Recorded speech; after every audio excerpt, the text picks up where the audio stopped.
All right, guys, what's going on? Welcome back to the Everything College Football Podcast. Today, me and Nick here will be discussing the news from Athens regarding the offensive coordinator position for Georgia football. Todd Monken heads back to the NFL, joining the Baltimore Ravens as Mike Bobo gets promoted from offensive analyst back to the offensive coordinator position. First, we're going to talk about the Monken departure and what it means for Georgia.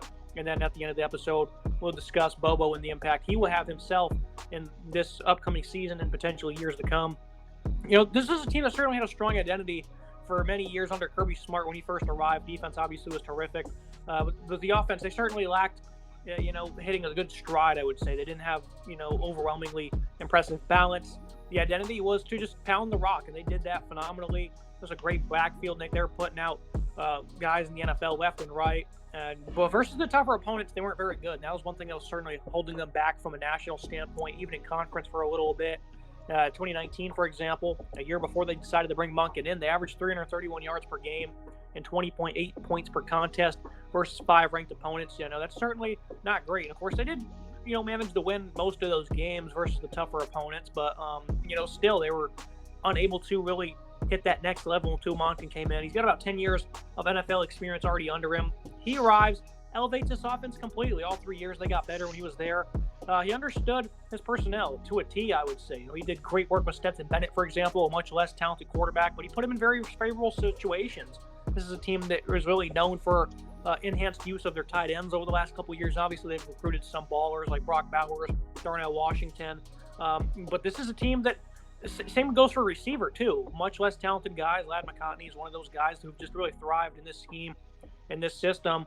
The timing of the play calls that Monken comes to the table with, I think, are also something that's really underrated part of his game. For example, the jailbreak screen. Anytime they call it, allows the tight ends to get in space, they throw it out there to a running back or a quicker wide receiver. It seems to always go for a touchdown. That's one of their padded calls inside the 30, inside the red zone. They always unleash that, and it's one of the toughest things in college football to block a simple screen out wide. One thing that Monken doesn't like to do is recruit, and I think that's a big reason why he's heading back to the NFL, Nick. He already has a path paved for him there. Also, considering the previous experience he has, Monken, one of the top play callers in college football, departs to the Georgia Bulldogs as they look to continue this so-called dynasty they're looking to establish here as they look for a three-peat. How do you feel about Monken going back to the NFL, even though it was kind of expected? And overall, what kind of impact do you think he's going to leave on the Bulldogs, who finally now have a pretty high, powerful offense with some pretty good balance? This is a tough coach to replace here for Georgia. Right when they hired him, their offense was very stagnant in the early Kirby Smart years. They bring in Monken. At the time, looked like a good hire, but it was kind of, you didn't really know exactly how good of a hire it was going to be. In the 3 seasons he was there, national championships, obviously the offense took a huge step forward. Stetson Bennett had a fantastic year. 4,000 yards passing. Using guys like Brock Bowers, especially Brock Bowers, getting the best out of Brock Bowers. Those jailbreak screens, like you said, are fantastic.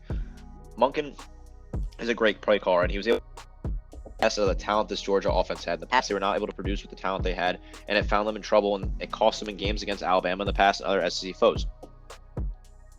Instead of his guys, and he creates a team that is able to put up a ton of points, and really is different than the Georgia teams we're used to.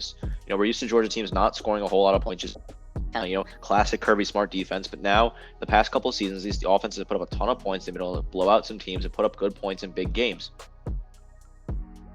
Making the move back to the NFL, right? He has his history there. He's made some good stints in the past. Tampa Bay Buccaneers offensive coordinator, Cleveland Browns offensive coordinator. At one point, not a big fan of recruiting, so making the jump back up to the NFL, and the potential work of Lamar Jackson if the Baltimore Ravens can nail out a contract, I think it makes a drop off here for Georgia going to Mike Bobo will be a big one. I think this is one that's going to take a lot of time for the Georgia Bulldogs. It's a big change. I think it's going to be interesting to see how it kind of plays out. Now, looking at Mike Bobo, Kirby Smart, his first 2 years, it was not great on the offensive side of the ball. He arrived there in 2016. They had 24.5 points per game. In 2017, they elevated that up to 35.4. But this was a unit that certainly lacked creativity.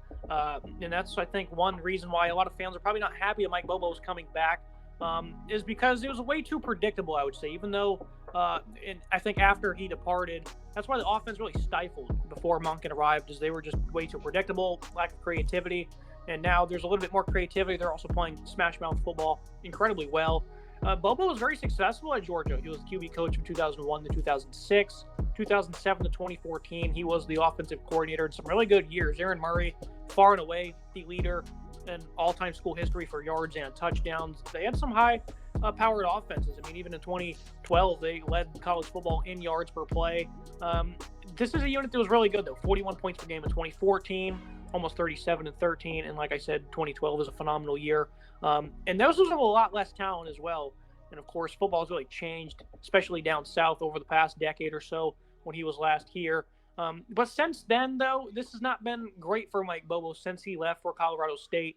2015 to 2019 was not a good head coach there. I mean, he had 3 straight 7-6 years. Overall, he had a below 500 record in his 5 seasons there. And then he spent, individual stints with South Carolina and Auburn as play callers there. Only 1 year, of course, and then he came back this past season as an offensive analyst. A lot of people are feeling that maybe he's out of touch, Nick, because since he left Georgia, it's not been very good one bit. He's not been able to have any longevity, really, other than, I guess, this time at Colorado State. And a lot of people feel like he was brought in due to his ties with Kirby Smart. These guys are really good friends, so a lot of people think he's just kind of helping his buddy out here. And, of course, his previous time with the university, this is a guy that graduated here as a quarterback, 93, 97. These guys were, teammates for a couple years at Georgia. I believe they were roommates as well. And, of course, he was a coach here for a long period of time. So a lot of Georgia fans are not happy with this, but I think if you look at his track record the last time he was here of a lot less talent, this offense thrives. So why exactly do you think Georgia fans are unhappy with this hire, especially since there's a lot of young talent out there they could probably acquire instead of a guy who's had a lackluster last couple of years?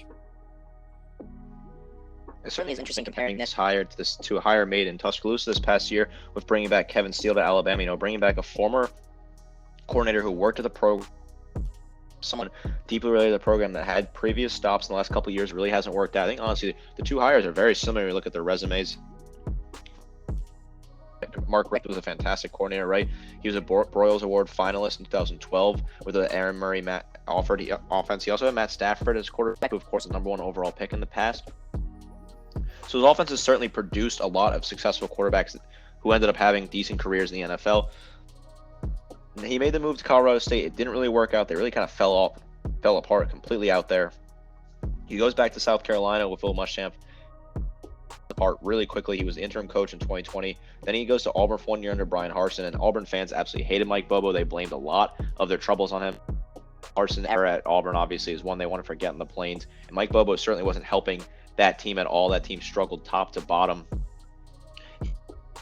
The analyst, kind of probably have a nice gesture from his alma mater to bring him back, and now he gets promoted to offensive coordinator. I really just can't see this as a great move here. I think this is a poor move overall. I think they should have gone with someone more young and energetic coordinator in the game. Kind of get someone that a hotshot coordinator who has potential to grow. I think we sticking with the past and going with something that worked 10 years ago. But like you said, college football has changed a lot in the last 10 years. It changed the SEC. In the last 10 years, they've had 4 different programs that will be joining the conference in the next 2 years. The competition's a lot steeper.